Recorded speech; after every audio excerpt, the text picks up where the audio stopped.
Arsenal 0, PSG 1. And PSG takes the advantage going into the second leg next week on Wednesday. And what a good game to watch. Fantastic game to watch as a neutral. I know if you're an Arsenal fan, you're probably fuming. If you're a PSG fan, you're probably happy with that result. And PSG totally outclassed Arsenal at the end of the day. Like, when I watched that game, I was thinking of how Arsenal outclassed Real Madrid. That's exactly what PSG done to Arsenal tonight. And the score should have been more, in all honesty, for PSG. It should have been more, but they didn't take the chances. In the first 4 minutes, Dembele scores, gets the ball from Kvaratskhelia, first touch, off the post, into the goal.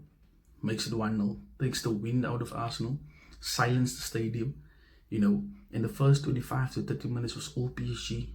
Arsenal couldn't keep up with the fast passing and the pace, the way they play, and the quality that they have. Dowie, Dembele, Kvaratskhelia, they have the skill, they have the pace, the quick passing from the midfield in Vitina, Neves, and Ruiz. It's just a good team performance from PSG at the end of the day. And it showed the gap between PSG and Arsenal in that game. And like I said, there should have been more. There was chances for PSG throughout the game. There was chances for Arsenal as well. Trossard chance, Donnarumma had to make a world-class save to keep it out of goal. Martinelli got basically almost a 1-1 chance with Donnarumma. Donnarumma saved it as well. And kept PSG into the game and kept the clean sheet at the end of the day. And Arsenal looked a little bit clueless. They didn't know what to do. They were depending on set pieces. And what was weird for me is in against Real Madrid, Declan Rice was taking the set pieces, like the free kicks and all of it. In this game, Odegaard was taking it. I was like, when I was watching this game, I was like, why is Odegaard taking free kicks and not Declan Rice? And nothing happened with those free kicks. In the first free kick Declan Rice takes, puts it on Marino's head, goes into goal, but Marino was offside. Goal gets ruled out. But that's what I'm saying. Why didn't Declan Rice take free kicks from the start? Why did Odegaard have to take free kicks? And it's another thing. Odegaard was completely nowhere in this game. As a team captain, as one of the creative players for your team, you were nowhere to be seen.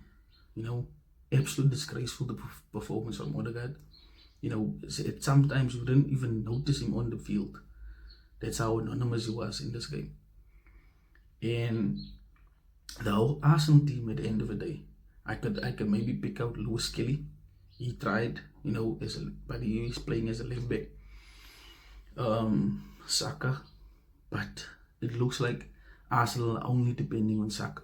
The way they're always spamming the ball to him, even if it's a goal kick, it's straight to Saka.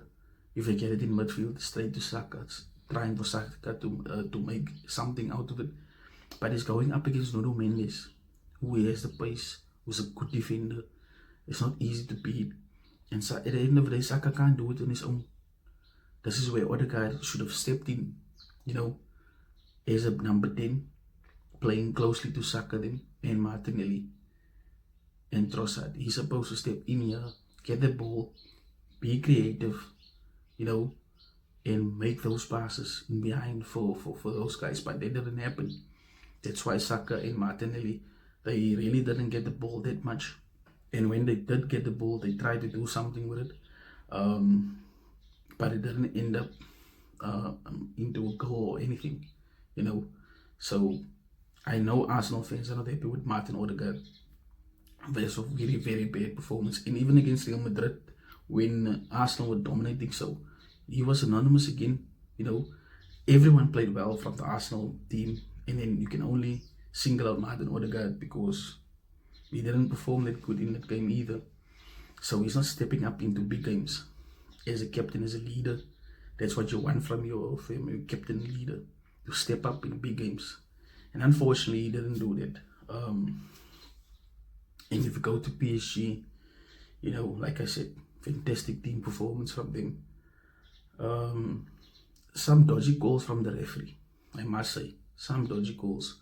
There was a one chance where Cavaschilio beat 3 Arsenal players in the box, and he was gonna be one-on-one with David Raya, and Timber just tackled him, like a rugby tackle.